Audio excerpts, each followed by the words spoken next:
As is often the case, I have a story for you. Three friends were returning from football practice. They took a taxi which sped down the highway towards the city. The driver was in a hurry and he sped round the corner right into an oncoming truck. Now, miraculously, nobody was hurt. They climbed out of the cab, they checked each other over to make sure there were no broken bones, no cuts, no bruises. They called the police and gave their statements. Eventually, it was time for them to go home.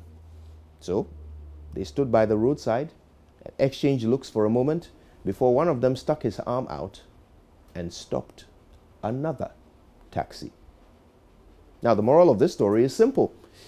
In these tough times, how many of us have tried our hands at doing something, for example, running a business, and given up as soon as things got tough?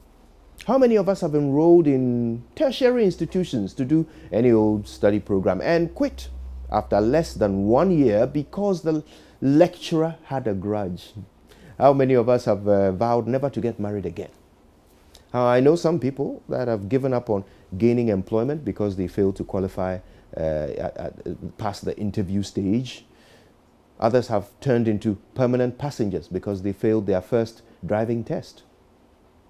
About 6 to 8 years ago, if you had done any of these things before, don't feel bad about it. I want you to realize that you're actually part of a growing majority of Ghanaians who fall at the last hurdle in all their endeavors. But the formula for success is actually not that complicated. Just find something you love and keep doing it until you succeed at it. That's it. It doesn't matter how many times you fail. You only have to succeed once.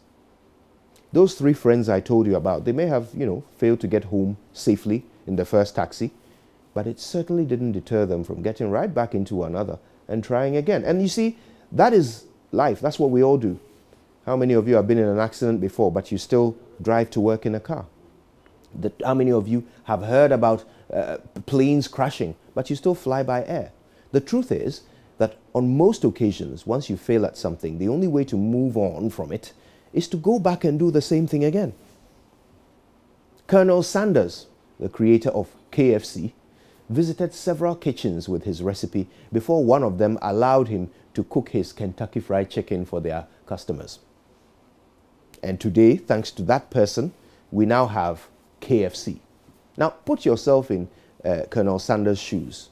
And let me ask you, how many restaurants would you have approached before concluding that, well, maybe your chicken recipe isn't that great and you should, turn your attention to something else? How many restaurants? 1? 5? How many would you have allowed to say no to you before you gave up? 10? Well, the Colonel knocked on 62 doors before one of them said yes. Now, if he had given up at restaurant number 10, for example, or number 23, or even number 61, we wouldn't have KFC today. Sometimes you just have to start something and just never stop doing it until you succeed. My name is Kojo Yankson, and the path to despair is also the path to success. But what you get at the end depends on how long you stay on the path. Good morning, Ghana folk.